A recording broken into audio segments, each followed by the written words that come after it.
மஞ்சத்தூள், உப்பு, மிளகா பொடி போட்டு வேக வச்சு வச்சுருக்கோம். அரை மணி நேரம் வேக வச்சு வச்சுருக்கோம் மட்டனை நல்லா கழுவிட்டு.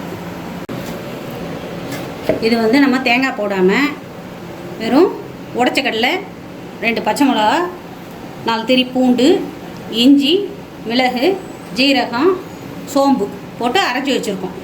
குழம்பு கூட்டி வச்சுட்டு கொஞ்சம் குழம்பு பரட்டின மாதிரி இதை ஊற்றி குழம்பு ரெடி பண்ண போகிறோம். தேங்காய் இல்லாமல் தேங்காய் சாப்பிடாதவங்க இதை கண்டிப்பாக சாப்பிட்லாம். நல்லாயிருக்கும். ஸ்பூன் எண்ணெய் போட்டுக்கலாம்.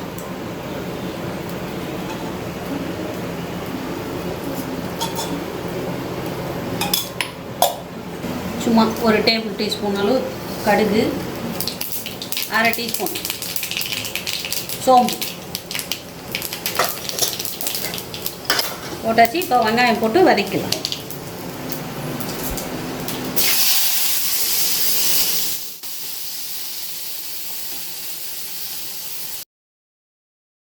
இதுலேயே தக்காளி போட்டுக்கலாம். சின்னதாக ஒரு தக்காளி எடுத்துருக்கேன். 1/4 கிலோ மட்டன். சின்ன வெங்காயம் 1, ஒரு தக்காளி.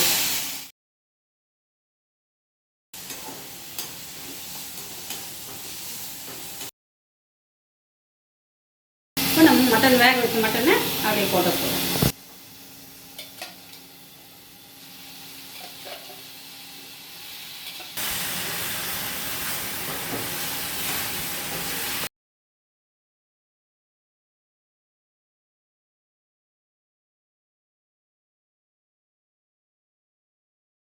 இப்போ இந்த தண்ணி மீதி இருக்கிறத இதிலே போட்டுக்கலாம். நல்லாயிருக்கும்.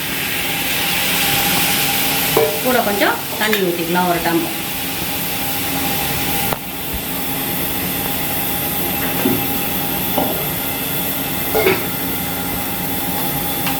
இப்போ இதுக்கு தேவையான மிளகா பொடி, மஞ்சத்தூள் சேர்த்துக்கலாம். உப்பு நம்ம வந்து மட்டன்லேயே உப்பு போட்டு வேக வச்சுருக்கோம், அதனால் திட்டமாக போட்டுக்கணும்.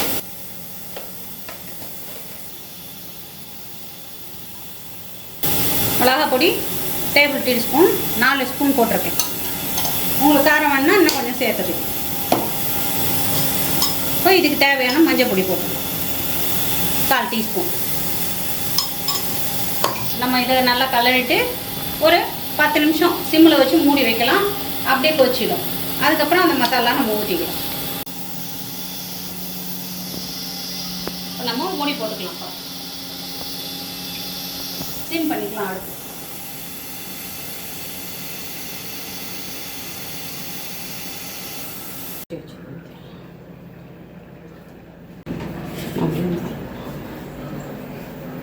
இப்போ மூடி வச்சுருந்தோம்லப்பா, அதை திறந்துட்டு நம்ம அரைச்சி வச்ச விழுதை ஊற்றிக்கலாம்.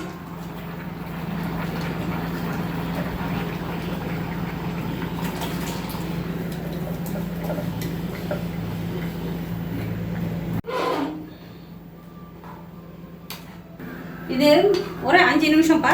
அப்படியே நம்ம ஊற்றுனது மசாலா கொதிக்கிட்டோம், இறக்கிடலாம். ஒரு 5 நிமிஷம் தான், அதிக நேரம் வேண்டாம்.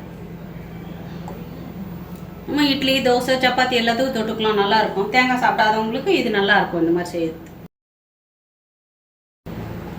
இப்போ கொதிக்குதுப்பா. நம்ம ஊற்றுனது ஒரு 2 நிமிஷம் ஆச்சு, கொதிக்குது. இந்த சூட்லேயே நம்ம கருவேப்பிலை, கொத்தமல்லி போட்டுக்கலாம்.